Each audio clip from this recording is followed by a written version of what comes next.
আসন্ন বিধানসভা নির্বাচনকে সামনে রেখে কুলপির প্রার্থী বর্ণালী ধারা তার দলের কর্মীদেরকে নিয়ে নির্বাচনী জনসভার মাধ্যমে কুলপি ব্লকের বিভিন্ন প্রান্তে প্রতিনিয়ত প্রতিটি অঞ্চলে অঞ্চলে নির্বাচনী জনসভার পাশাপাশি বুথভিত্তিক জনসংযোগ যাত্রা কর্মসূচি পালন করে চলেছে।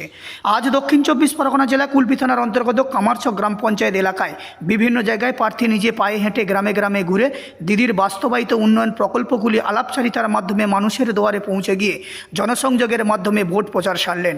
পাশাপাশি এই নির্বাচনী জনসভার মঞ্চে থেকে কুলপির প্রার্থী বর্ণালী ধারার হাত থেকে তৃণমূল দলের দলীয় পতাকা হাতে নিয়ে আইএসএফ দলের সদস্য এবং অন্যান্য প্রতিনিধি আনুমানিক প্রায় 150 জনের বেশি মানুষ তৃণমূল দলে যোগদান করেছে। আইএসএফ দলের মধ্যে বড়সড় ভাঙন এই দৃষ্টান্তমূলক নজির সৃষ্টি করেছে কামারচক গ্রাম পঞ্চায়েতে। সেই চিত্র আপনাদের সামনে তুলে ধরা হলো। দৃঢ় রিপোর্ট, প্রতিভা বাংলা টিভি।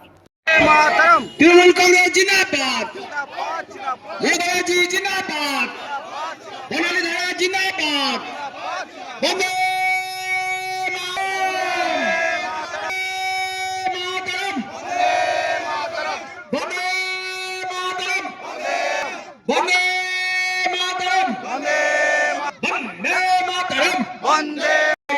আমি কামারচক অঞ্চলের 111 নম্বর বুথের মেম্বার মুর্শিদ হোসেন বৈদ্য, আমি মাননীয় গোবিন্দ মন্ডল মহাশয় আমাদের অঞ্চল প্রধান এবং আমাদের উপপ্রধান মোশাররফ মোল্লা মহাশয়ের হাত ধরে আজ থেকে তৃণমূলে জয়েন করলাম।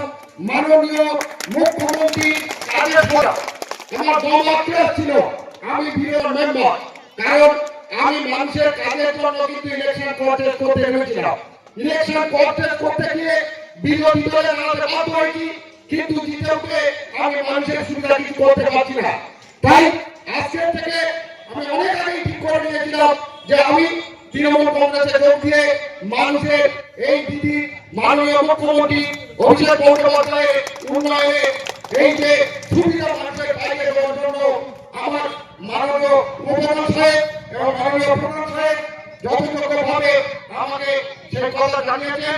আমি এটা কাজ করতে পারি এবং আগামী দিনে এই কামারচক অঞ্চলে আমরা 2021-এ নির্বাচনে যতটা লিড দিয়ে আশা করি তার থেকে আমরা একটা লিড করব। মাননীয় মুখ্যমন্ত্রী প্রকল্পে সন্তুষ্ট হয়ে এই কামারচক টিভি কমপক্ষে 4 থেকে 5 হাজার লিড করব। ধন্যবাদ সবাইকে, ধন্যবাদ জানিয়ে আমি আমার বক্তব্য এখানে সমাপ্ত করলাম। আমরা আজকে দিন ভোটের আগে সন্ধিক্ষণে উপস্থিত হয়েছি। তো আমরা এর আগে 34 বছর যে সিপিএম রাজত্ব ছিল তখন আমাদের অত্যাচারের শেষ ছিল না। সেখানে আমাদের মুখ্যমন্ত্রী মমতা বন্দ্যোপাধ্যায় লড়াই করে তিনি একটা দল তৈরি করেছিলেন, তার নাম তৃণমূল সরকার। আমরা যেখানে আজকে সবাই স্বচ্ছন্দে বাস করতে পারছি, প্রত্যেকের বাড়ি বাড়ি পরিষেবা পৌঁছে দিতে পারছি।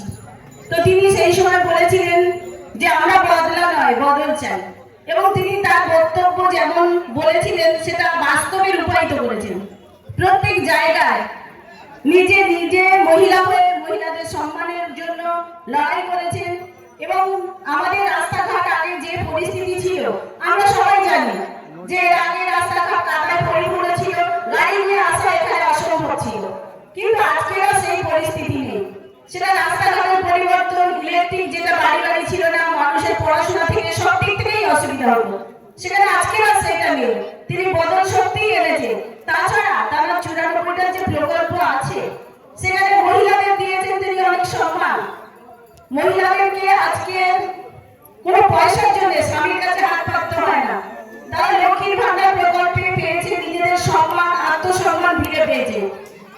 সেই জন্য মহিলারা প্রত্যেকে দিদির কাছে সত্যিই কৃতজ্ঞ থাকা উচিত যে আমরা আমাদের সম্মান নিয়ে কেউ একজন মহিলা হয়ে ভেবেছে এবং আমাদের এগিয়ে যাওয়ার লক্ষ্যে, আমাদের নিজেদের সব পূরণের লক্ষ্যে আমাদের মুখ্যমন্ত্রী মমতা বন্দ্যোপাধ্যায় প্রত্যেককে এগিয়ে নিয়ে এসেছে।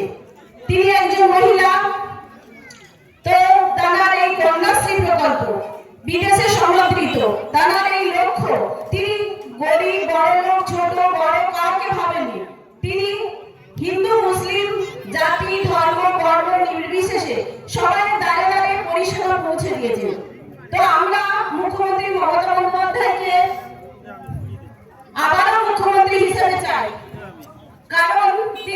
এই যে লক্ষ্মীর ভান্ডার দিয়েছে সেটা যদি আবারও আমরা সারা জীবন পেতে চাই বা যেসব প্রকল্প চালু করেছে সেগুলো যদি আমরা বাস্তবে সারা জীবন পেতে চাই তাহলে কিন্তু আমাদের আবারও মুখ্যমন্ত্রী মমতা বন্দ্যোপাধ্যায়কে আবারও মুখ্যমন্ত্রী হিসাবে পেতে হবে। আর সেই জন্যই আমাদের জোড়াফুল চিহ্নে ভোট দিতে হবে। আমাদের এই পরিষেবাগুলো পরপর বর্তমান রাখার লক্ষ্যে আমাদের এবছর যে নতুন প্রকল্প আমাদের মুখ্যমন্ত্রী চালু করেছে সেটা হলো সাধারণ কৃষক যাদের জমি জায়গা নেই তারা কিন্তু কোনো টাকা পয়সা পেত না, কিন্তু আমাদের মুখ্যমন্ত্রী ভেবেছে তাদেরও কথা যে তারা লোকের বাড়ি পরিশ্রম করে কিন্তু তারাও ভাতা পাওয়ার যোগ্য। তো বিভিন্ন ক্ষেত্রে তিনি উন্নয়ন মানুষের বাড়ি বাড়ি পৌঁছে দিয়েছেন। এখন এখানে পাকা বাড়ির সংখ্যা বেশি, যেটা আমাদের সিপিএম সরকার আমলের মাটির বাড়ি ছিল, এখন প্রত্যেকের বাড়ি বাড়ি পাকা বাড়ি ঘরে ছাদ পৌঁছে দিয়েছে। সেজন্য আমাদের মুখ্যমন্ত্রী যদি সকাল থেকে সন্ধ্যে পর্যন্ত বা জীবনের শুরু থেকে শেষ পর্যন্ত বলা যায় তোমার প্রকল্পের শেষ নেই। তো আমাদের বাচ্চা জন্মানোর আগে থেকে তিনি তাদের প্রকল্প শুরু করেছে, মা প্রোটিন কি খাবে এবং মা বাচ্চা হলে কোথায় নিয়ে যাবে, গাড়িতে করে নিয়ে যাবে তার ব্যবস্থা করেছে। এমনকি একটা মানুষ মারা যাওয়ার পরে তাকে যে শ্মশান দাহ করা হবে তার প্রকল্প তিনি রেখেছেন।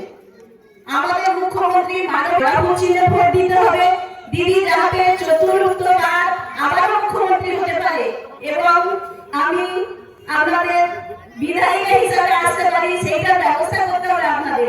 সেই জন্য আপনাদেরকে 29 তারিখ জোড়াফুল চিহ্নে ভোট দিতে হবে এবং ইভিএম মেশিন টিপে বিপুল ভোটে জয়যুক্ত করতে হবে। এইটুকু আশা রাখি আপনাদের কাছে। এইটুকু আশা রেখে আবারও সবাইকে ধন্যবাদ জানিয়ে আমার ছোট্ট বক্তব্য শেষ করি।